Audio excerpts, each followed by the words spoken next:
Pokemon has been around for decades, and while most fans know the basics like Pikachu being the mascot or Charizard being a powerhouse, there are countless hidden details that often slip under the radar. These obscure facts span across the games, anime, trading cards, and even real world inspirations. Each one gives us a fresh angle on the franchise, showing just how deep and strange its history really is. So, let's take a slow, relaxing dive into some of the most overlooked trivia from the Pokemon universe. In the original Japanese versions of Pokemon Red and Green, some of the cries were noticeably longer and harsher than what made it into the international releases. For example, the sound for Pidgey had a distorted screech that was later softened in Western versions. The reason for this was that Game Freak worried the aggressive sounds might be unpleasant on the Game Boy's tiny speaker, so they simplified them.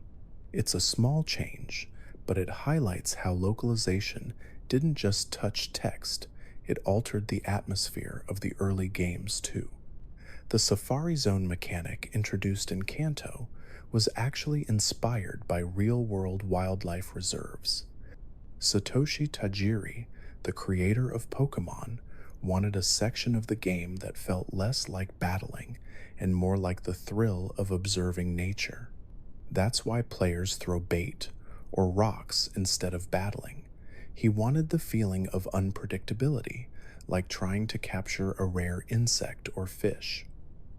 It's a subtle nod to Tajiri's own childhood hobby of bug collecting. In the anime, Meowth is famous for speaking human language, but what many fans don't know is that the Japanese voice actor, Inuko Inuyama, improvised much of his tone and inflection to make him sound streetwise.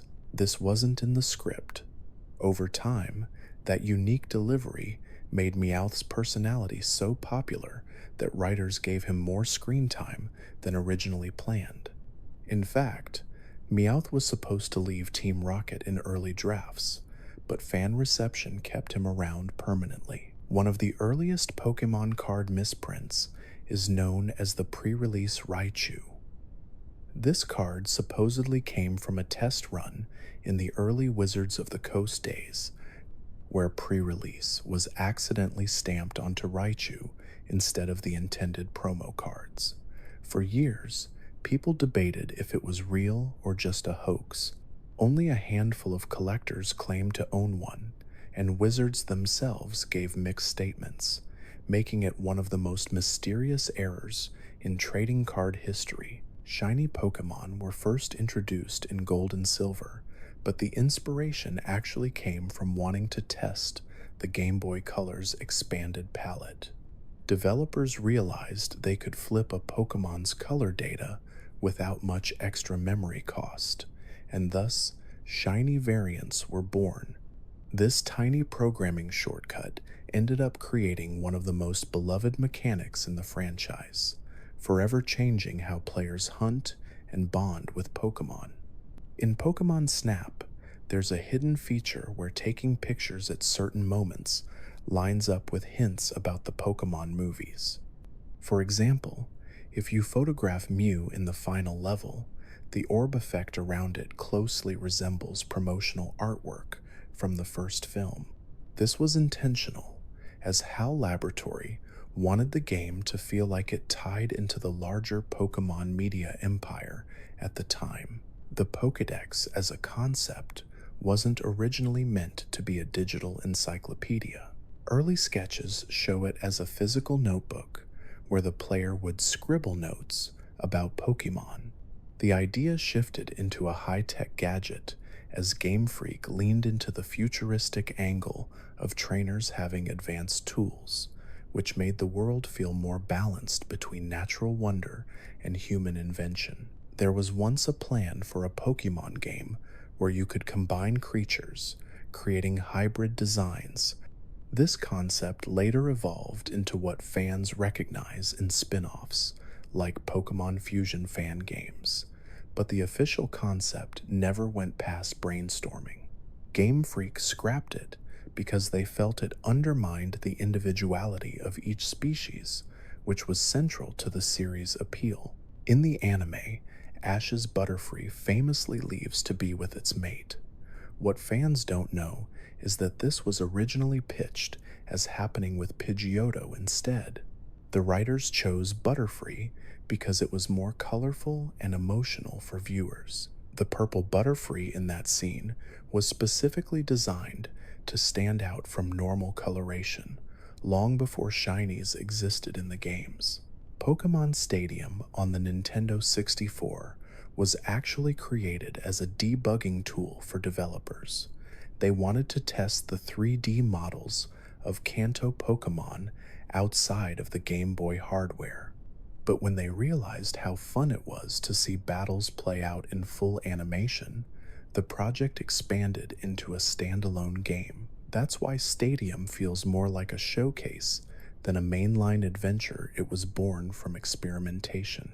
The move Splash, famously associated with Magikarp, isn't actually about water at all. In the original Japanese version, the move is called Hop, referencing Magikarp's frantic flopping on land. The mistranslation into Splash stuck, which is why Pokemon like Hoppip, who clearly don't splash in water, still use the move. It's one of those little quirks where a small localization decision rippled out across the entire franchise. In Gold and Silver, there's an unused Safari Zone area coded into the game. The Johto titles remove the Safari Zone, but traces of the map and coding remain. Players who explored with cheat devices found the empty area, leading to endless speculation about why it was cut. Years later, Heart Gold and Soul Silver introduced a full Safari Zone again, almost as if Game Freak was answering long-held fan curiosity. One of the earliest Pokemon anime episodes banned internationally was The Legend of Dratini.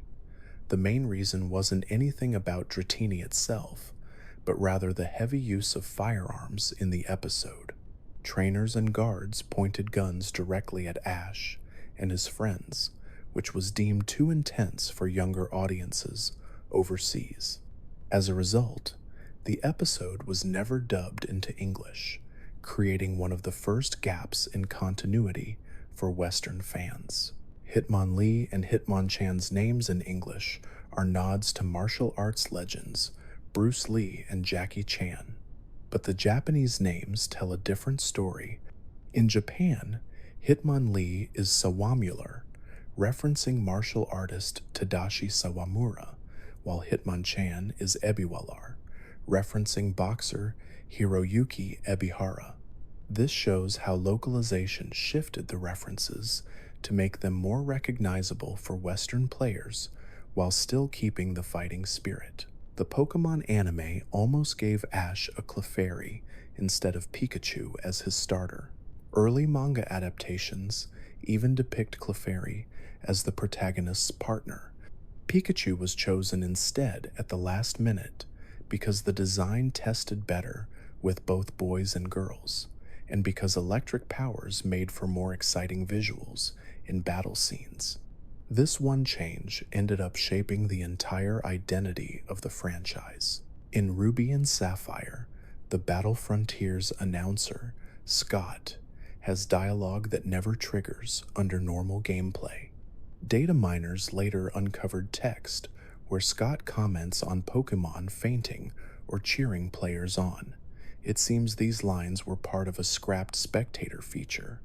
This leftover code is a glimpse into what might have been a more immersive battle system with crowd reactions. The Pokemon Missing No is perhaps the most famous glitch in gaming history, but what most players don't realize is that it was actually a placeholder coding slot. Game Freak created Missing No to fill unused Pokédex entries during testing, preventing the game from crashing. Instead of deleting it, they simply hid it. When players stumbled upon it using cheats or glitches, the legend of Missing No was born. In Pokemon Yellow, Pikachu follows the player around, but the feature was originally planned for all starters. Technical limitations on the Game Boy made it impossible to render multiple following Pokemon sprites. This feature finally returned in Pokemon Heart Gold and Soul Silver, fulfilling that long lost vision more than a decade later. The Poke Flute, used to wake up Snorlax, has an actual melody that plays in the game.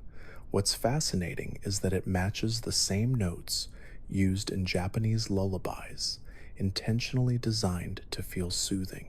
This subtle detail reinforces the idea that the flute isn't a harsh noise, but rather a calming tune that gently stirs Pokemon from slumber. Finally, in the anime, Team Rocket's motto changes depending on the country.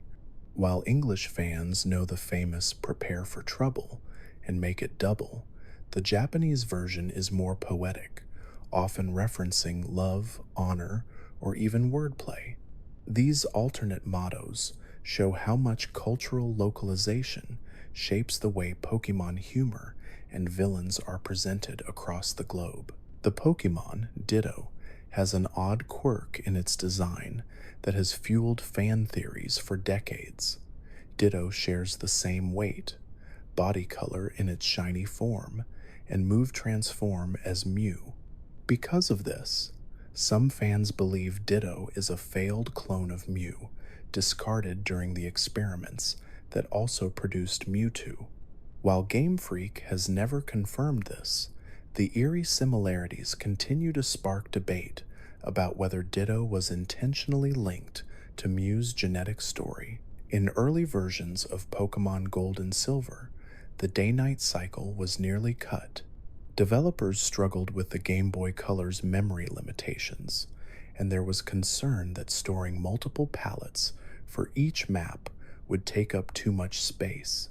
The team ultimately kept the feature, which became one of the defining elements of the Johto games.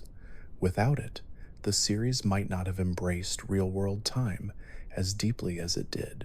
Pokemon Crystal introduced the Battle Tower, the first instance of a competitive battle facility outside of the standard storyline. What's fascinating is that the tower was originally conceived as a way to test AI programming. Developers wanted a place where players could fight trainers who used unusual tactics, forcing them to think differently.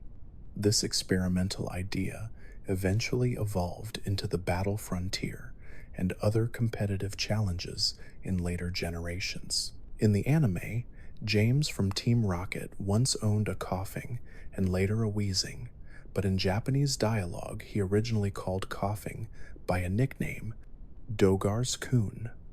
These kinds of affectionate suffixes never made it into English translations. It shows how cultural differences in nicknames and honorifics often get smoothed out in localization, leaving subtle personality traits of characters hidden to international audiences. Pokemon Stadium on the Nintendo 64 contained a built-in minigame where players could test their reaction speed, such as the Clefairy Says memory game. But hidden in the game's coding are references to an unused minigame involving Hitmonlee breaking boards. It's unclear why it was cut, but many suspect hardware limitations or balance issues in multiplayer. These lost minigames hint at how much more variety could have been packed into Stadium. Charizard, one of the most iconic Pokemon, was actually not going to appear in the original anime as often. Early plans suggested that Ash would evolve Charmander quickly into Charmeleon, and then Charizard, and then leave it behind after it disobeyed him. However, due to the character's overwhelming popularity, the writers kept Charizard around much longer, even giving him redemption arcs in Johto and beyond. The Pokemon Unknown have a mysterious backstory tied to the ruins where they are found.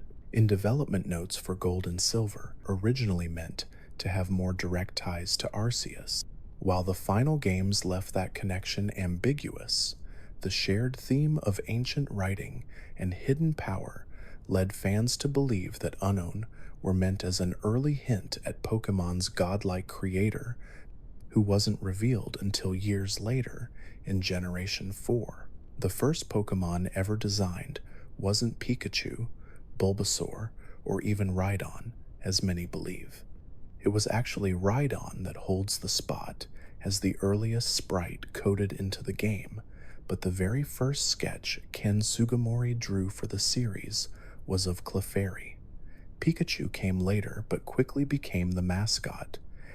Rhydon's early coding explains why so many old statues in the games resemble it, cementing its place as a behind-the-scenes pioneer. In Pokemon Red and Blue, there's a strange glitch tied to the move Focus Energy.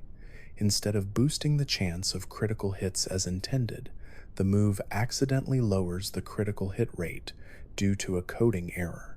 This meant that for years, players avoided using Focus Energy because it made battles worse, not better. The mistake wasn't corrected until later generations, making it one of the longest-running unnoticed glitches. The anime episode Electric Soldier Porygon is infamous for causing seizures in hundreds of children due to flashing red and blue lights. What's lesser known is that Pikachu, not Porygon, was actually the one causing the explosion effect that triggered the flashes.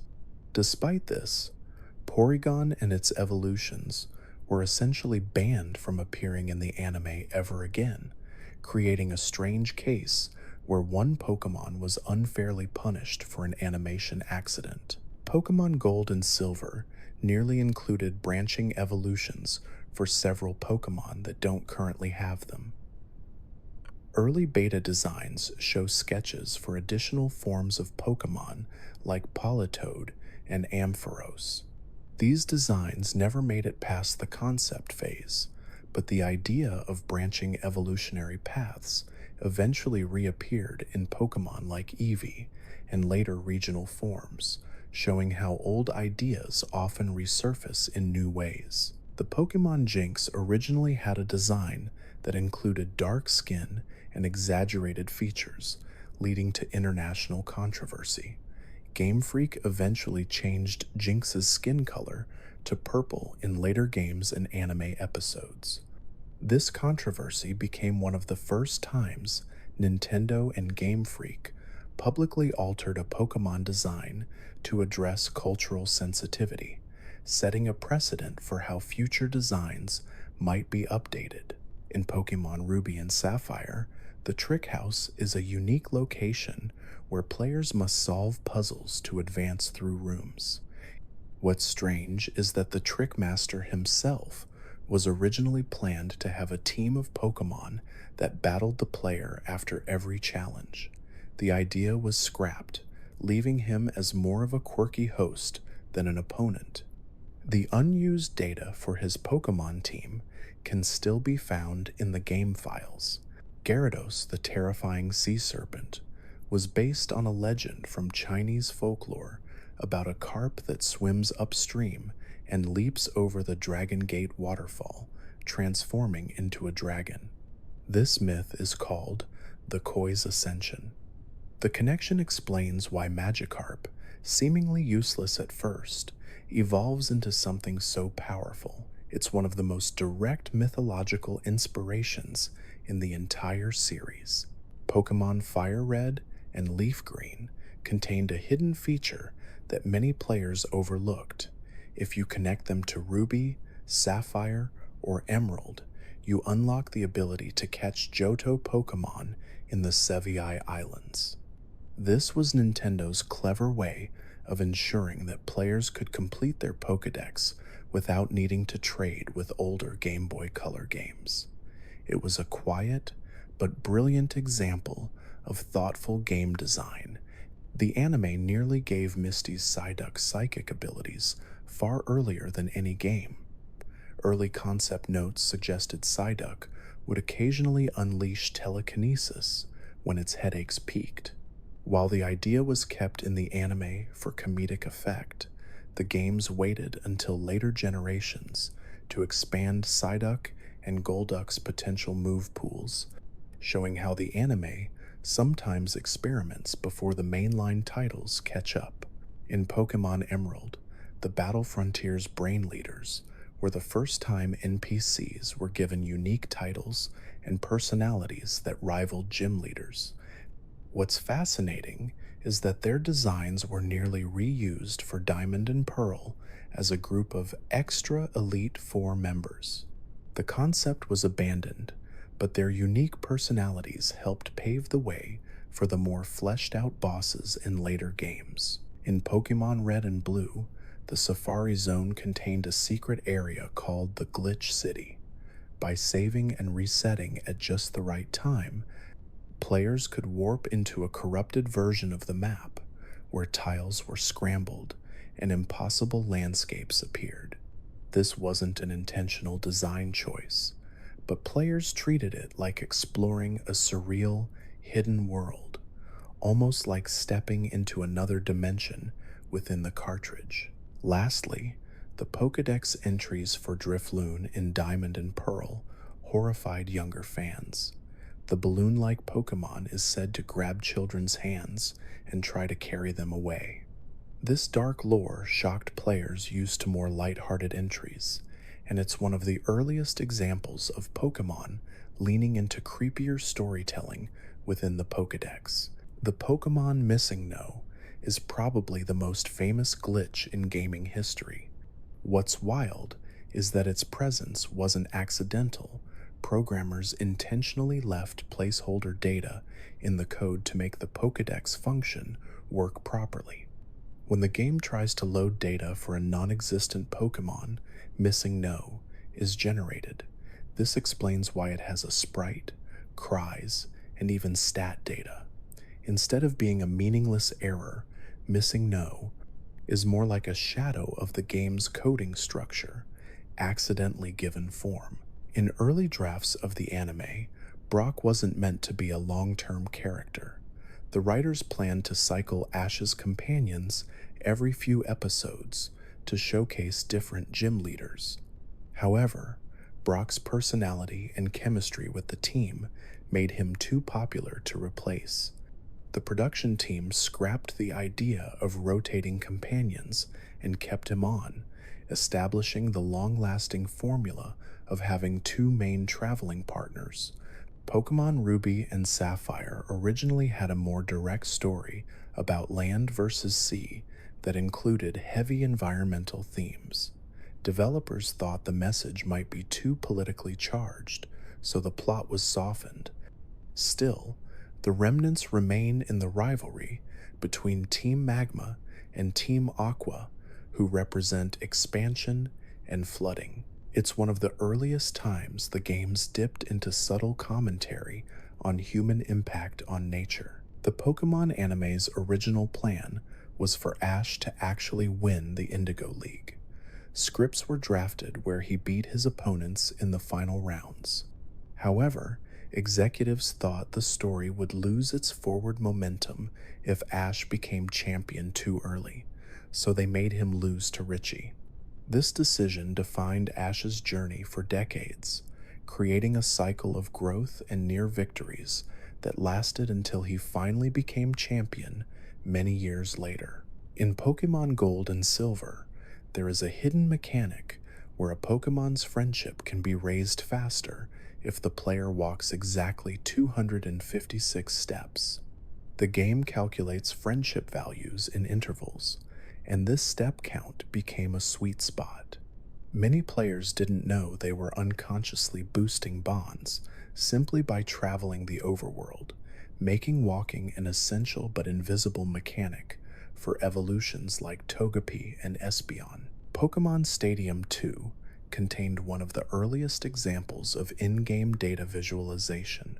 By inserting your Game Boy cartridge, you could not only use your Pokemon in full 3D battles, but also check their stats and moves in colorful bar charts.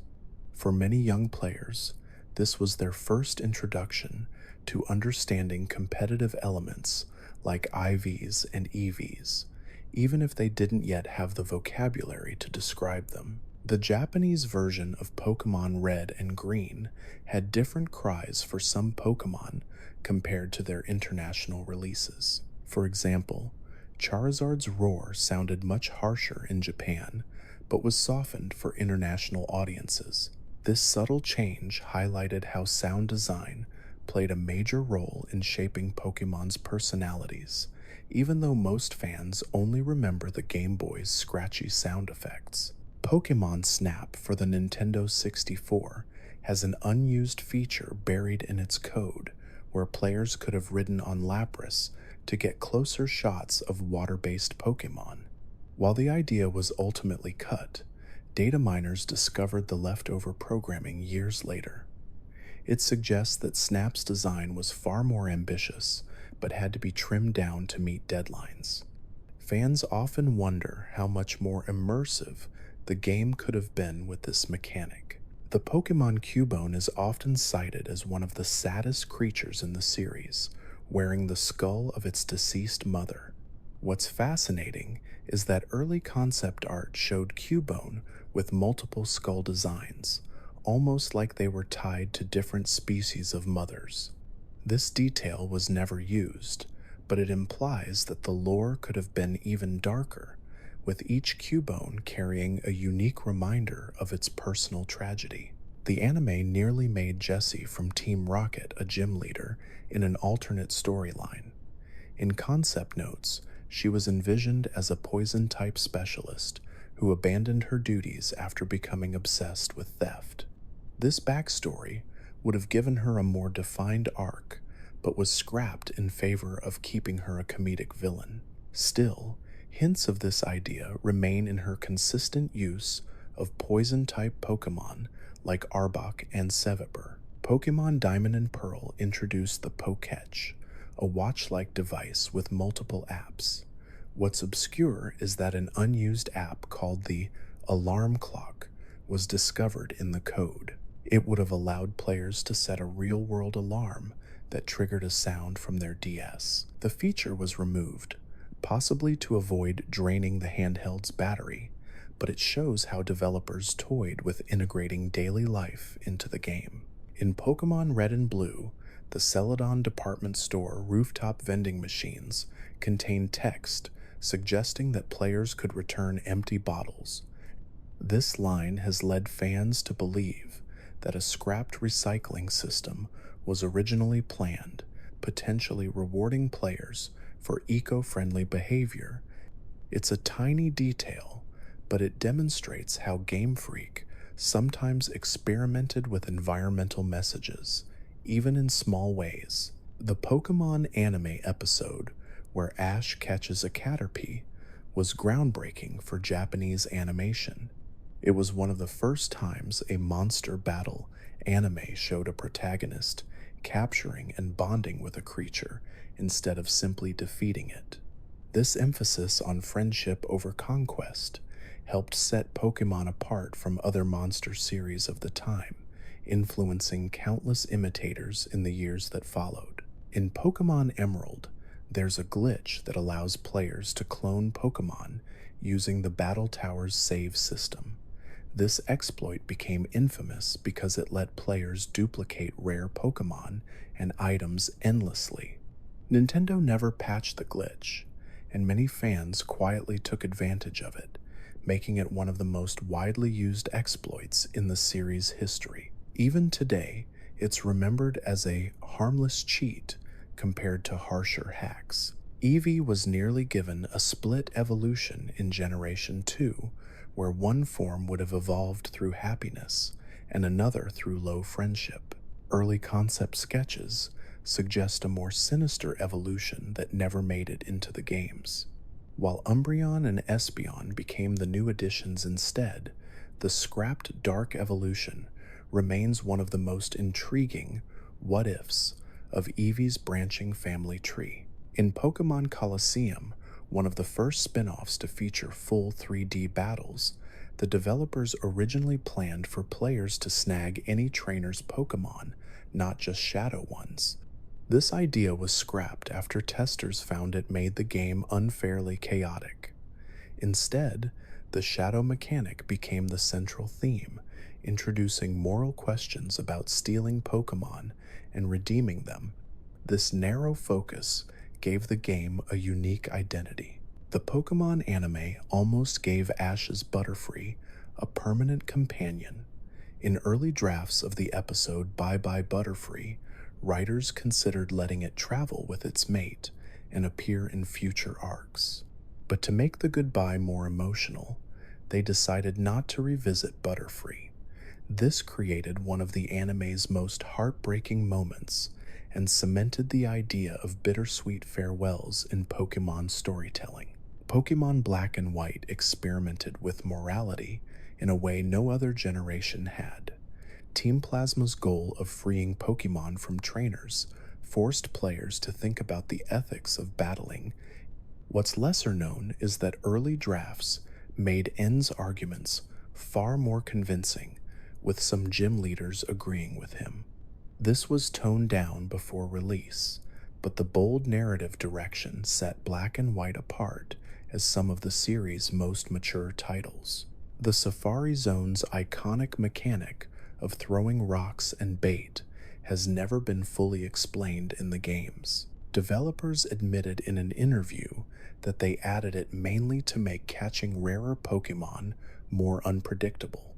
However, the math behind it is counterintuitive. Throwing bait often lowers catch chances overall, while rocks increase the chance of fleeing. Many players assumed there was a hidden strategy, but in reality, the system was designed mostly to add chaos. In Pokemon Fire Red and Leaf Green, the Fame Checker was introduced to give players background information on important NPCs. What's obscure is that it was originally designed to include trivia about gym leaders' hobbies and personal lives. Only a fraction of this data was ever included in the final game, leaving players with tantalizing hints about deeper character building.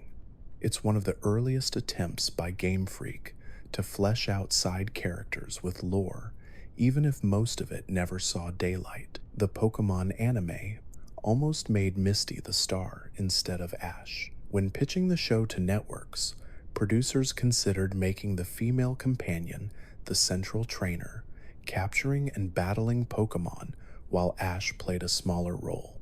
However, TV executives thought a male protagonist would sell better internationally.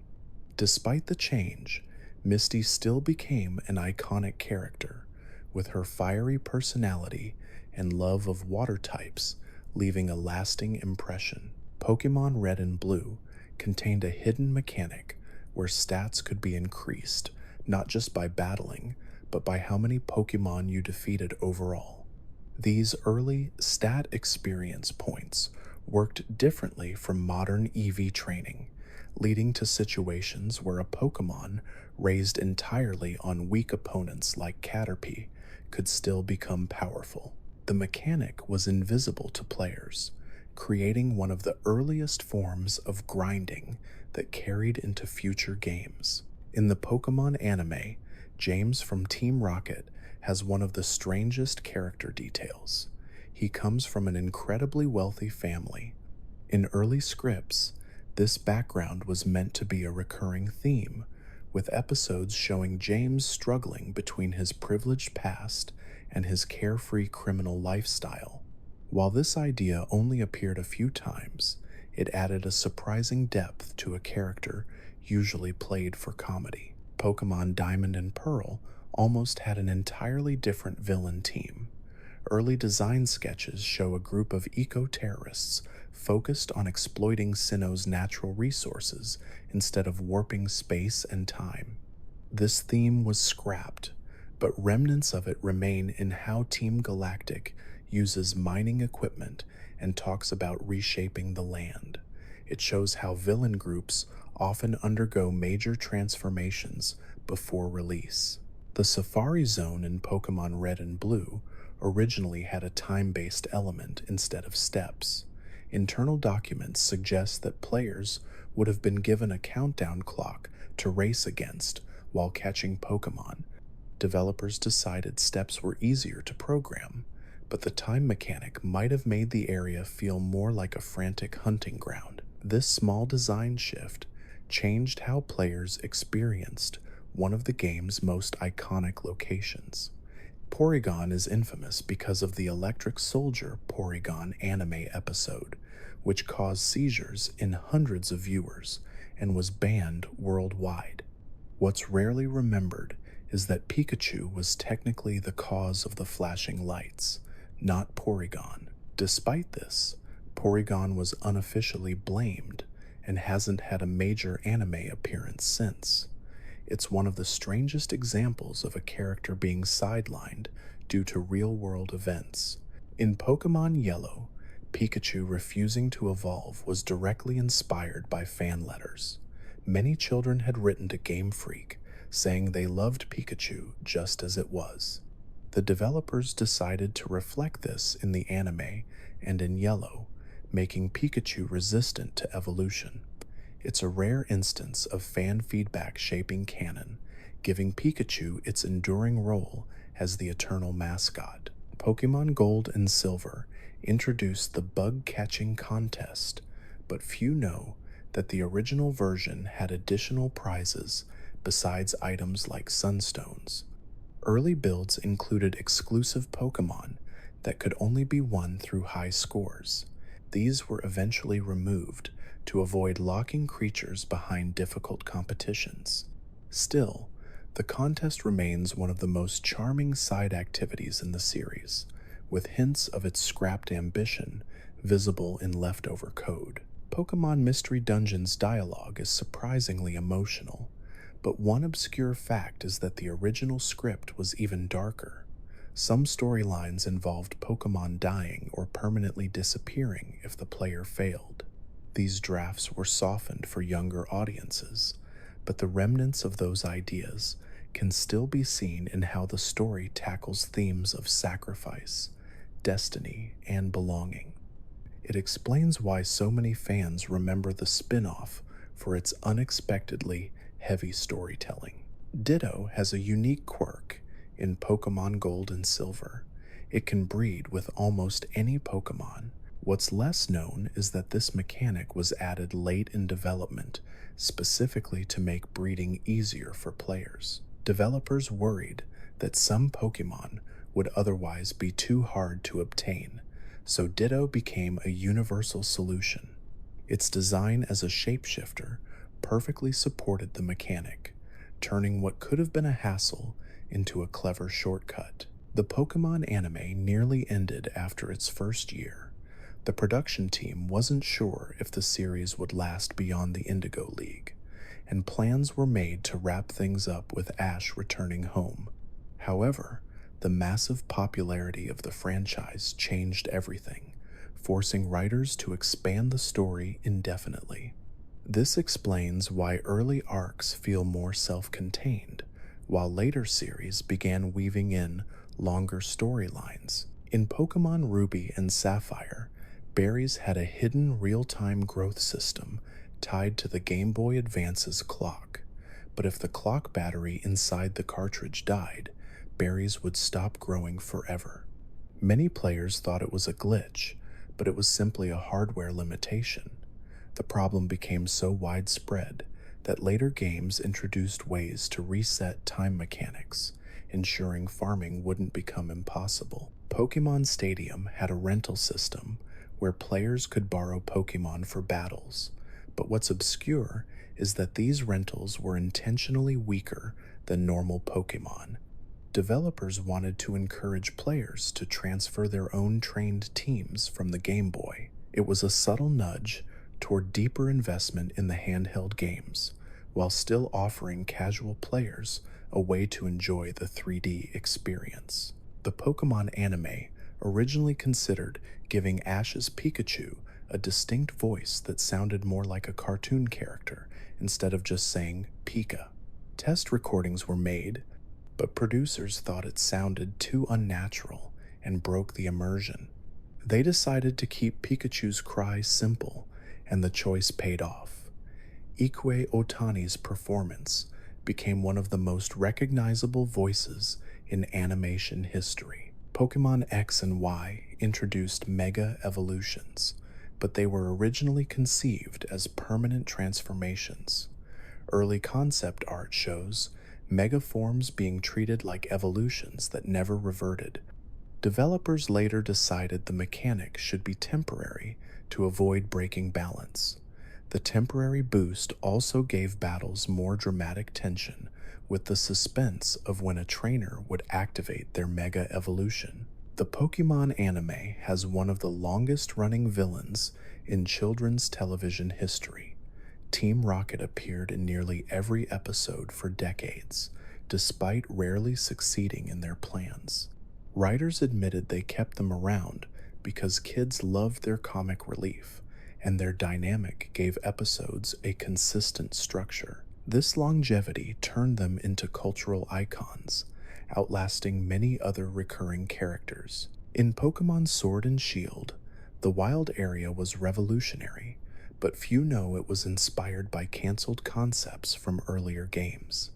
Developers had experimented with open-world Pokemon exploration as early as Generation 3, but the hardware couldn't handle it. The wild area finally realized that dream, paving the way for Legends, Arceus, and Scarlet and Violet's full open-world approach. The Pokemon anime almost gave Ash's rival Gary a redemption arc where he became a co-protagonist. Early notes suggested Gary might travel alongside Ash after losing the Indigo League, showcasing growth and maturity. This idea was dropped, but Gary's eventual career as a Pokemon researcher reflects hints of that scrapped character development, giving him one of the most satisfying evolutions outside of battling. Pokemon Red and Blue have a hidden trainer fly glitch that lets players encounter Mew early in the game. This glitch happens because the game stores encounter data in memory when a trainer sees you, and running away in just the right way manipulates the data. When you return and trigger a wild battle, the game loads the stored encounter, which can be forced into becoming Mew. What's wild is that this glitch wasn't intended, but became legendary, sparking countless playground rumors in the 90s. The anime episode Battle Aboard the St. Anne nearly marked the end of Ash's journey. Early drafts had the ship sinking with no survivors, meant to create a shocking twist. Writers eventually softened the episode to keep it kid-friendly, but remnants of the darker tone remain in the dramatic scenes of the ship capsizing. It shows how close the series came to being much darker in tone. In Pokemon Gold and Silver, an unused fishing rod called the Surf Rod was found in the game's data. It was supposed to let players fish while surfing, potentially catching Pokemon in unusual places. The mechanic was scrapped before release, but the data remains in the code. If implemented, it would have added a strange twist to water exploration, hinting at how experimental early designs were. Pokemon Fire Red and Leaf Green originally considered adding Johto Pokemon into Kanto to make the region feel more diverse. This was scrapped late in development, likely to keep the experience faithful to the originals. Interestingly, the code for some Johto Pokemon cries still exists in the files, showing how close Game Freak came to making a cross-generation. Fans later got their wish in Heart Gold and Soul Silver, which merged both regions. The Pokemon anime almost replaced Ash entirely after the Johto League arc. Writers discussed passing the torch to a new protagonist for the Hoenn adventures, keeping the series fresh with each new generation. However, Ash's popularity was too great to risk losing the audience. This is why the Hoenn series feels like a soft reboot, new companions, new region, but the same familiar face. In Pokemon Ruby and Sapphire, the Trick House was designed as a much bigger puzzle dungeon. Early development notes suggest it was meant to be a sprawling maze filled with trainers and traps, with new layers unlocking as you progressed. Space limitations on the Game Boy Advance forced developers to simplify it, reducing it to a quirky side attraction. Still, it hints at what could have been one of the most ambitious challenge areas in the series. Pokemon Crystal introduced the Battle Tower, but many don't know it was almost an entire island dedicated to competitive play. The early concept was a place where only the strongest trainers could go, with unique environments and facilities. Due to space, this was scaled back into the single tower structure. Even so, it laid the groundwork for the Battle Frontier and other competitive post-game facilities in later titles. The anime's opening theme song in English, Gotta Catch 'Em All, wasn't actually the original Japanese message. The Japanese theme focused more on friendship and adventure rather than collecting every Pokemon. The English adaptation leaned into the Catch Them All marketing slogan, which became one of the franchise's most iconic catchphrases. This shift shows how localization sometimes reshapes the core themes of a series. In Pokemon Emerald, Battle Frontier symbols had hidden data about their rarity and difficulty. Gold symbols were coded as mythical rank internally, a designation not visible to players. Developers even toyed with the idea of having NPCs recognize your symbols in dialogue, but this was scrapped before release. Still, the fact that such prestige was coded into the game shows how seriously Game Freak treated the post-game challenge. Pokemon Yellow's Surfing Pikachu minigame is remembered as a fun Easter egg, but it originally was planned as a larger feature. Developers hoped to include multiple minigames starring Pikachu, with surfing just being one of them. Hardware limitations cut this down to a single event, but the idea foreshadowed Pikachu's role in spin-off games like Pokemon Channel and Hey You. Pikachu, the anime's portrayal of Brock, was heavily altered outside Japan.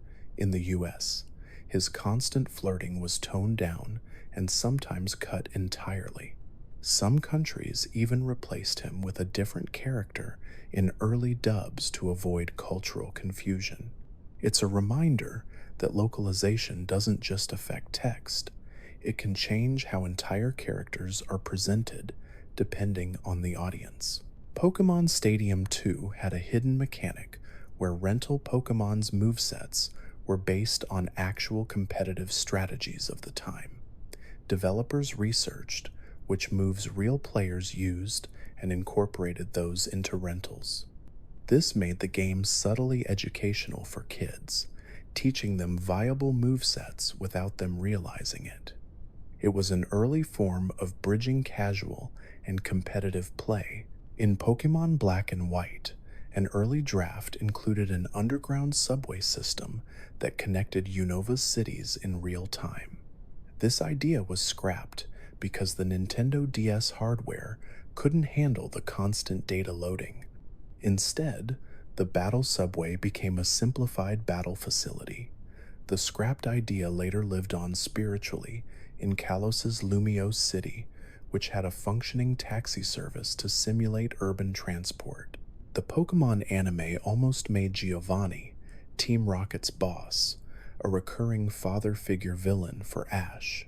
Writers considered a story arc where Giovanni personally hunted Ash after repeated Rocket failures. Ultimately, Giovanni was kept in the shadows to maintain his aura of mystery.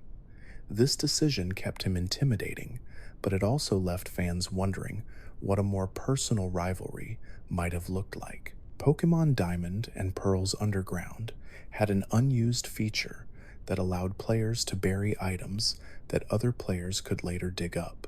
This multiplayer scavenger hunt mechanic was removed before launch, likely due to balance issues with rare items. However, its spirit was revived years later in Pokemon Brilliant Diamond and Shining Pearl, where expanded mining mechanics gave players more reasons to explore, Ash's Charizard in the anime was originally supposed to remain permanently disobedient.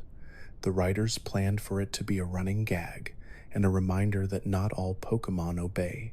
However, after fan backlash, they wrote in the arc where Charizard learns respect.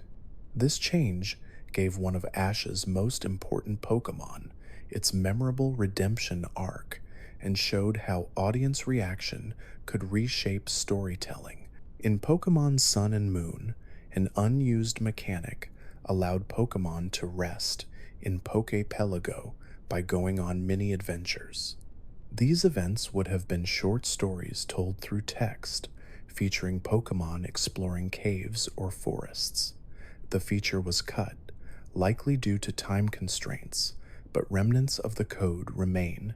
It would have been one of the first times Pokemon had self-driven adventures outside of the player's control. The Pokemon trading card game has a strange history. In the late 1990s, a rumor spread that the Psychic-type cards were cursed because of their purple color. This wasn't true, of course, but it became widespread enough that some kids refused to play with them. Wizards of the Coast even released statements debunking the rumor. It's a fascinating example of how urban legends formed around Pokemon during its global boom. In Pokemon Colosseum, developers planned a mechanic where purified Pokemon could remember being shadow Pokemon and occasionally disobey or hesitate in battle. This would have added an extra emotional layer to purification. It was removed before release, likely to avoid frustrating players.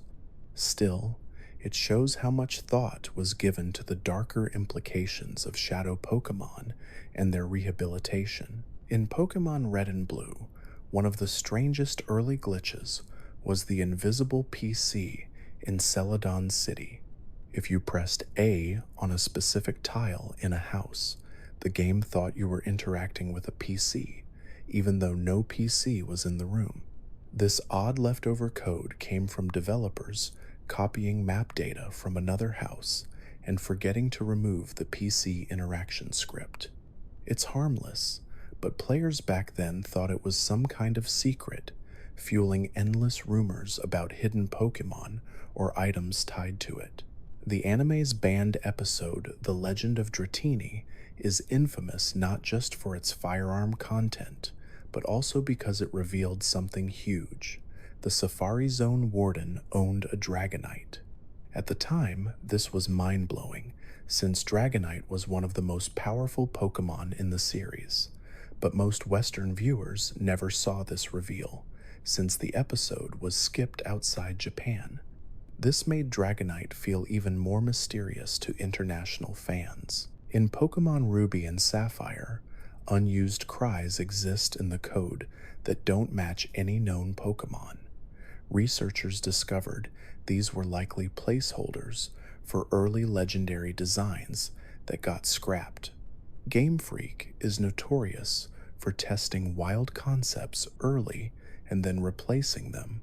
These strange leftover cries hint at Pokemon designs we'll probably never see, making them some of the most mysterious pieces of Pokemon history hidden in the files. Pokemon Gold and Silver originally had a milk delivery side quest involving Miltank. Players were supposed to deliver Moo Moo milk between towns to earn money and items. This mechanic was removed because it interrupted the flow of the main story and felt repetitive. Interestingly, the concept reappeared years later in Pokemon X and Y, where delivery boys mention carrying milk as part of Kalos's culture. It's a small nod to the scrapped Johto feature. The Pokemon anime nearly made Misty leave the series much earlier than she did. After the Orange Islands arc, writers debated replacing her with another female companion to match the changing regions. Fan response to Misty's popularity kept her around until the end of Johto. Her eventual departure was carefully written to give her closure, but in another timeline, Misty might have been gone by the end of the second season. Pokemon Diamond and Pearl had early beta maps showing a much larger Mount Coronet. Some areas were designed as enormous caverns with puzzles that never made it into the final game. It appears Game Freak scaled the mountain back to keep pacing balanced, since spending too long inside could drag the story. Still, leftover files hint that Mount Coronet was once envisioned as an even more legendary dungeon than it already is. The Poké rumors of the 1990s are legendary in Pokemon fandom. Kids passed around fake magazine scans claiming that hidden Pokemon like Pikablu or Charcolt could be unlocked with certain cheats. None of these Pokemon existed, but the rumors were so widespread that even magazines published them as possible secrets. It wasn't until the internet became mainstream that players realized they had all been duped by early fan hoaxes. Pokemon Snap originally had a feature where players could customize their camera with different lenses, like zoom or fisheye. This was scrapped during development, but traces of the code remain. The developers later confirmed they had wanted to let players get creative with photography beyond just snapping Pokemon.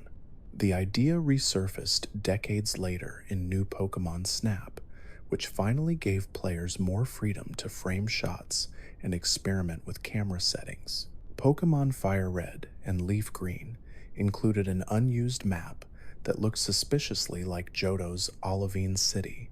This discovery led fans to believe that Game Freak considered adding Johto as post-game content, much like Kanto appeared in Gold and Silver. The data was never finished, but it suggests the developers toyed with a much bigger remake. This idea wasn't fully realized until Heart Gold and Soul Silver, where both regions returned in full. The Pokemon anime almost gave Team Rocket their own spin-off series. The concept centered on Jessie, James, and Meowth chasing their own dreams after leaving Giovanni. Writers considered it because of how popular the trio had become, sometimes even overshadowing Ash. Ultimately, it was dropped in favor of keeping them as comic relief villains, but it shows how beloved Team Rocket was in the franchise's early days. Pokemon Black and White originally featured gyms that changed depending on the time of day. Early documents show ideas where trainers, puzzles, and even gym leaders would vary depending on whether you challenged them in the morning, afternoon, or night. This would have added replayability, but it proved too complicated to balance and was scrapped. A similar concept appeared years later with Sword and Shield's version-exclusive gyms. The Pokemon anime has an odd history with censorship. In one Japanese episode, James wore an inflatable bodysuit to parody a beauty contest. International dubs cut the scene entirely, fearing backlash. What makes it strange is that the same episode kept a giant cannon battle that aired without issue. It shows how cultural differences shaped what Western audiences saw, often cutting humor while keeping more violent imagery. Pokemon Stadium had hidden battle modes only accessible through cheat devices.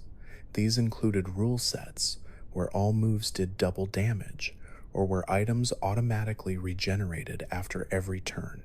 Developers may have tested these as possible challenge modes, but left them unfinished. Players who hacked into them got a rare glimpse at how experimental the Stadium series once was, testing mechanics that never appeared again. In Pokemon Sun and Moon, there's unused dialogue where Lusamine explicitly mentions the names of all Ultra Beasts, suggesting they were once considered unique, like legendaries.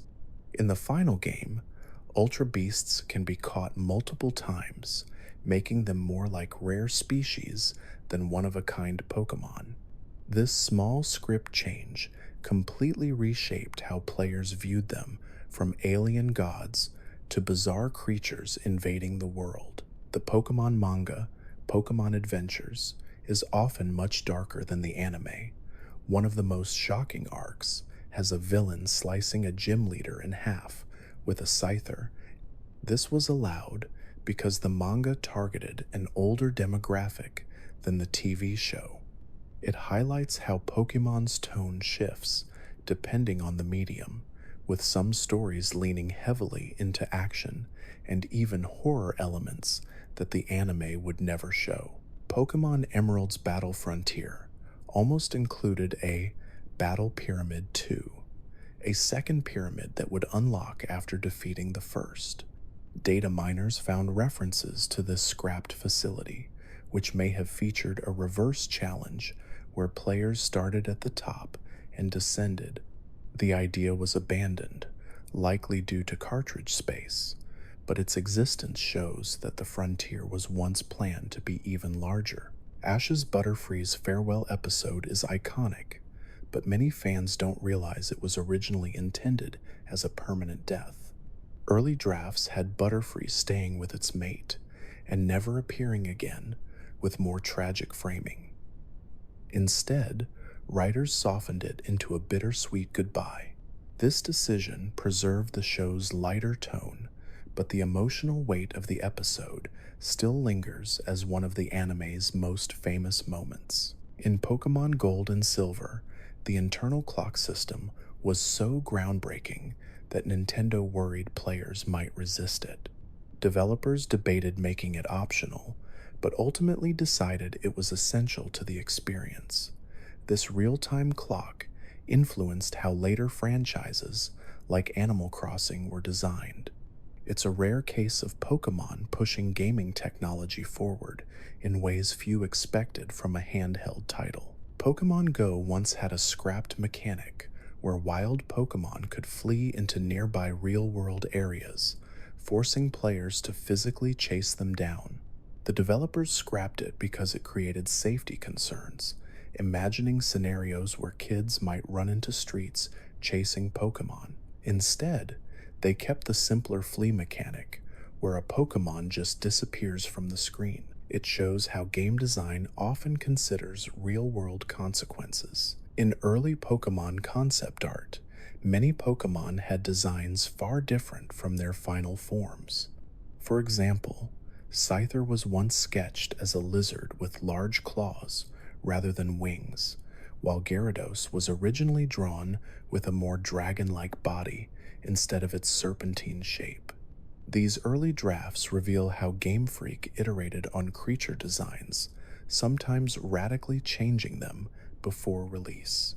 Fans only got to see glimpses of these through rare art leaks and the Ken Sugimori sketches included in special guides. The anime once almost introduced a talking Clefairy instead of Pikachu as Ash's main partner.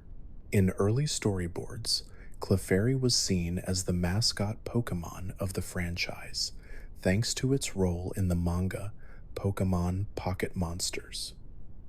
However, producers believed Pikachu's rounder design and yellow coloring would be more marketable internationally.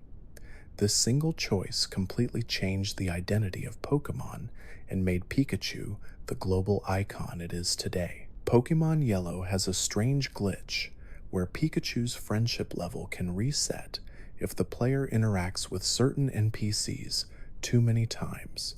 This bug was discovered years after release and makes sense when you consider how experimental the friendship mechanic was back then.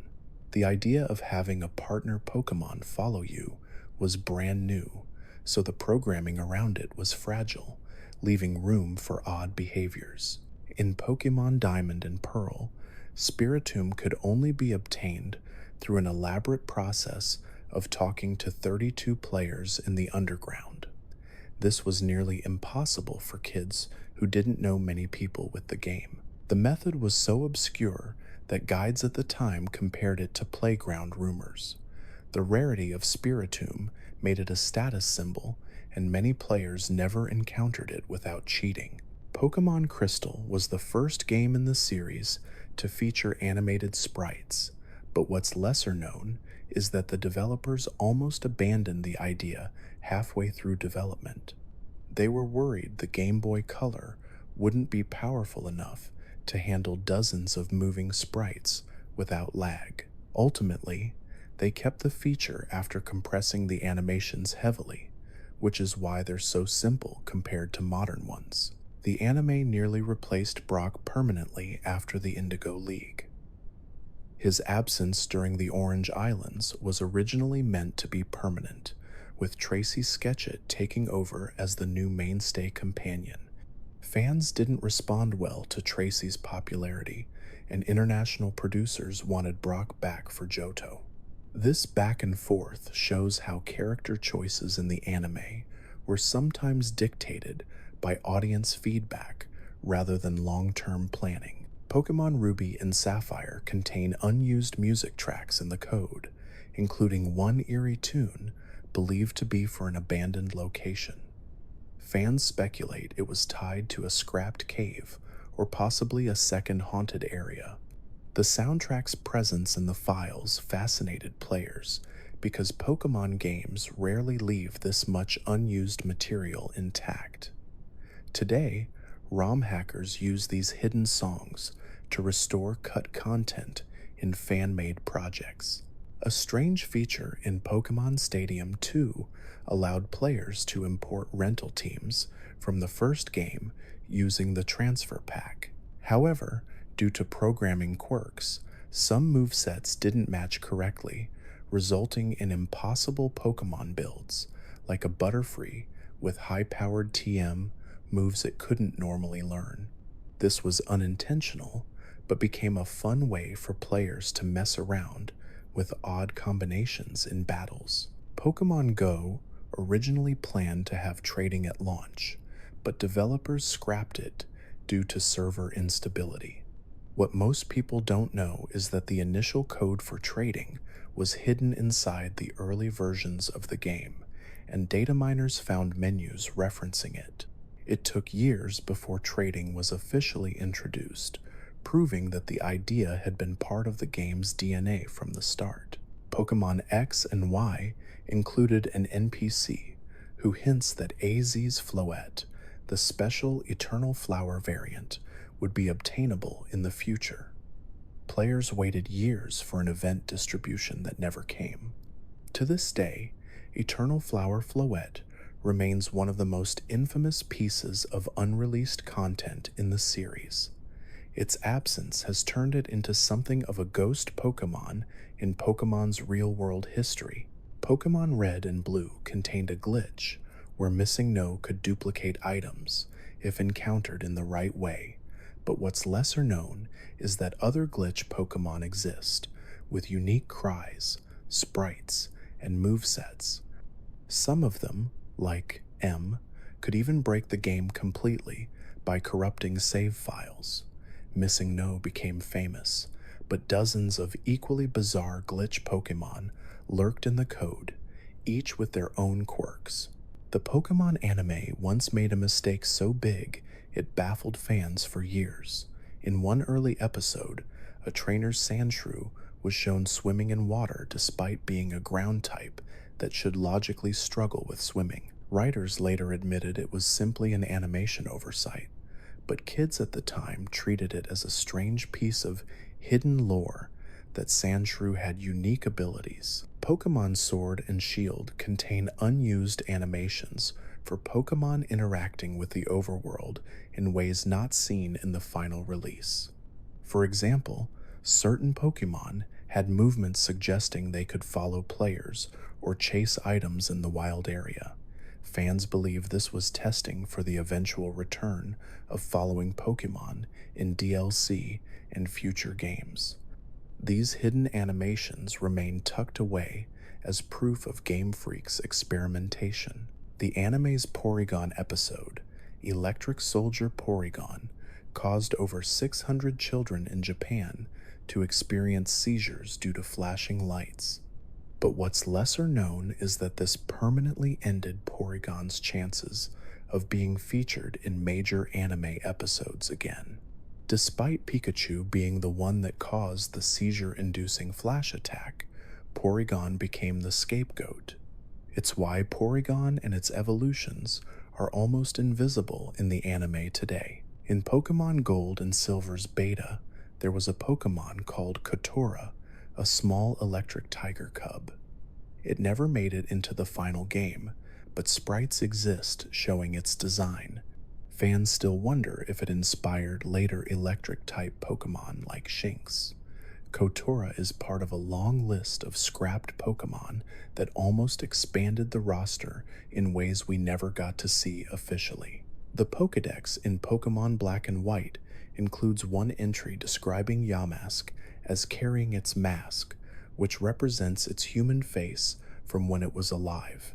This chilling detail implies that Yamask was once human before being transformed. It's one of the darkest Pokédex entries in the series, and it shocked fans because of how bluntly it connected the human and Pokemon worlds in a tragic way. Pokemon Fire Red and Leaf Green were almost bundled with Pokemon Emerald in a 3-game set for the Game Boy Advance. Internal Nintendo discussions considered releasing them as a definitive edition box, but cartridge costs made it unrealistic. Instead, Emerald came later on its own. Had it happened, it would have been one of the first times all versions of a generation were packaged together officially. In the Pokemon Adventures manga, Red's Poliwhirl evolves into Poliwrath using a water stone. What's fascinating is that this manga was often used as a reference for how certain evolutions worked before the games clarified them. Fans who read the manga sometimes thought evolutions happened differently than in-game, leading to confusion on playgrounds where information spread through word of mouth. Pokemon Coliseum for the GameCube had an unused feature where players could capture ordinary wild Pokemon in addition to shadow Pokemon. This was scrapped before release, leaving the game's roster limited to shadow encounters.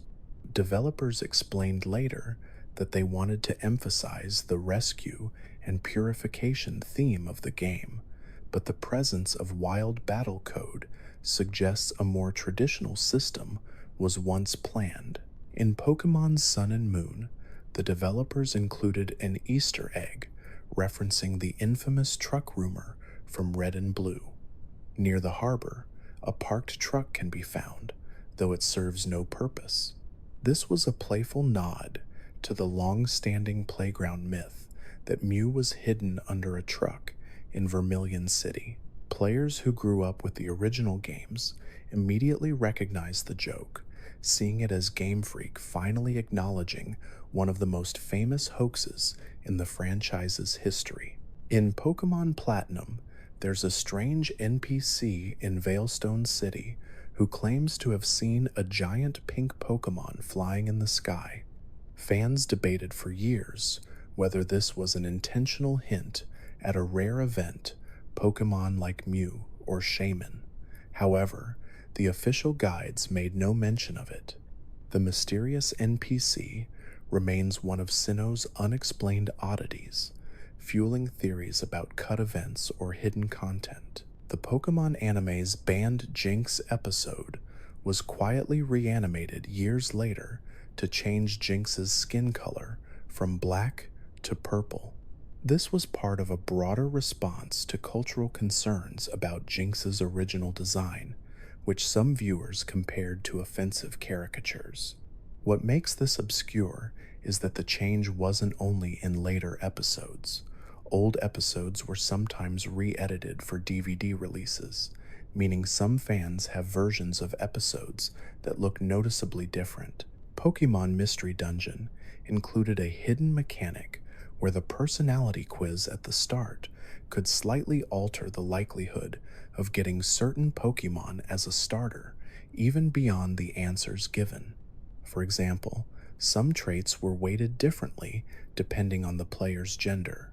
This obscure programming quirk meant that certain Pokemon were almost impossible to get unless the player repeatedly retried the quiz. In Pokemon Sword and Shield, the camping feature has unique dialogue and animations for some Pokemon when interacting with Curry. For example, Certain species have rare reactions that only occur one out of several hundred times, such as specific animations showing them refusing to eat or playfully stealing food. These obscure details reward players who spend extended time camping, though many fans never notice them. Pokemon Gold and Silver's internal coding refers to the Pokemon Unknown as Unknown A, B, C, and so on through the alphabet. What's fascinating is that the early prototypes also included placeholder sprites for punctuation marks, suggesting the developers considered giving Unknown an even broader set of symbols beyond letters. This never materialized, but it hints at just how ambitious the gimmick could have been. The anime has a rarely remembered short where Meowth, Pikachu, and Wobbuffet wander around a deserted island while trying to survive. This short film, shown only in Japanese theaters before certain Pokemon movies, has virtually no dialogue outside of Meowth's speech. It was experimental for its time, showcasing Pokemon interacting in a more natural, wordless way. Very few international fans have ever seen it. Pokemon Black and White introduced the concept of seasons, with in-game environments changing every month. However, unused dialogue in the game files suggests that more drastic weather events were planned, including snowstorms and sandstorms that would randomly block access to routes. This ambitious feature was likely scrapped due to the complexity of programming region-wide weather effects, but it shows how far Game Freak considered pushing immersion. In Pokemon Diamond and Pearl, an unused battle cry exists for Arceus in the game's sound files. Since Arceus wasn't officially distributed until later, this cry went unheard by most players until data miners uncovered it.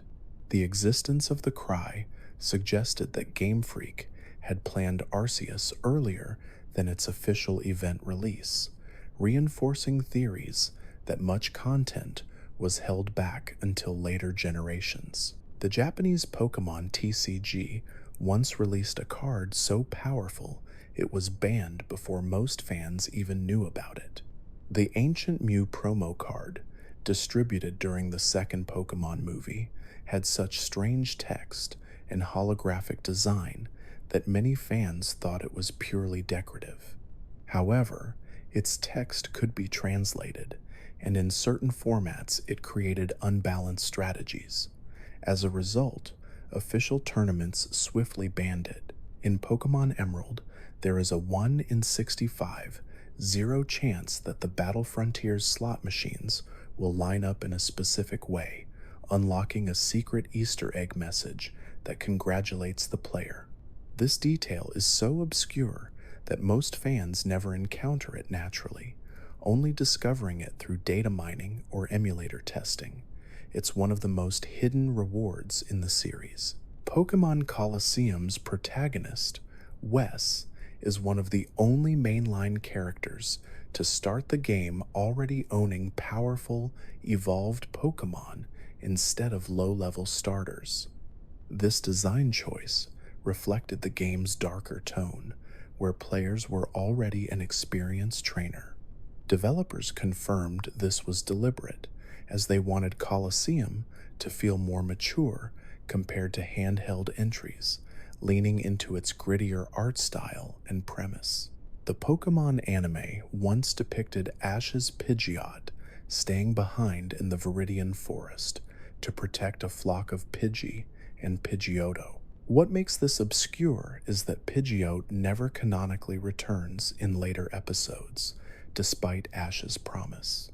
For years, fans speculated whether the writers forgot about it or intentionally left it as an unresolved storyline.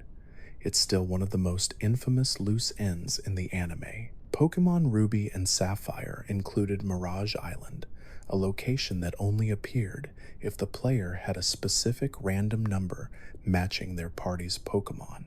The odds of this occurring were astronomically low, making Mirage Island one of the rarest pieces of in-game content to see legitimately. entire playthroughs could go by without a player ever encountering it, cementing its status as one of the game's strangest mysteries. In Pokemon Sun and Moon, if you walk behind the Pokemon Center counters, the NPCs have hidden dialogue scolding you for trespassing. These obscure lines of text are rarely seen since most players don't try walking into off-limit areas. It's a playful touch by developers, showing how much detail is tucked into seemingly mundane interaction. The Pokemon manga once depicted Red's Clefairy as foul-mouthed and aggressive, a huge departure from its cute anime counterpart. This version of Clefairy became a fan favorite for its absurd, comedic antics, including breaking the fourth wall and directly mocking other characters. Despite being so different from canon, this wild interpretation influenced early fan culture around Clefairy. Pokemon Yellow has a hidden surfing Pikachu minigame, accessible only if a player had the special surfing Pikachu from events or Pokemon Stadium. This obscure feature was one of the earliest examples of Pokemon locking unique minigames behind event exclusives. Many players never experienced it, and for years it was thought to be just a rumor until official guides confirmed its existence. In Pokemon X and Y, the train station in Kuraway Town includes a hidden cutscene where Professor Sycamore plays the piano. The sequence only triggers under specific conditions and is purely cosmetic, serving no gameplay purpose. This Easter egg showcases the quiet, human side of a character who usually only appears in serious contexts, making it a beloved discovery among fans. The Pokemon anime once featured an unreleased episode where Ash was supposed to encounter a samurai-themed trainer who wielded a sword alongside his Pokemon. The episode was never aired due to concerns over weapon depictions in children's programming. Storyboards and scripts for the episode exist, but it remains one of the rare lost episodes that fans only know about through leaks and interviews. And that's it, 160 obscure facts spanning the games, anime, and beyond. From hidden glitches to scrap designs and lost episodes, Pokemon's history is filled with secrets that most fans never notice. Whether you're discovering these for the first time or revisiting old memories, I hope these stories carried you into a peaceful rest tonight.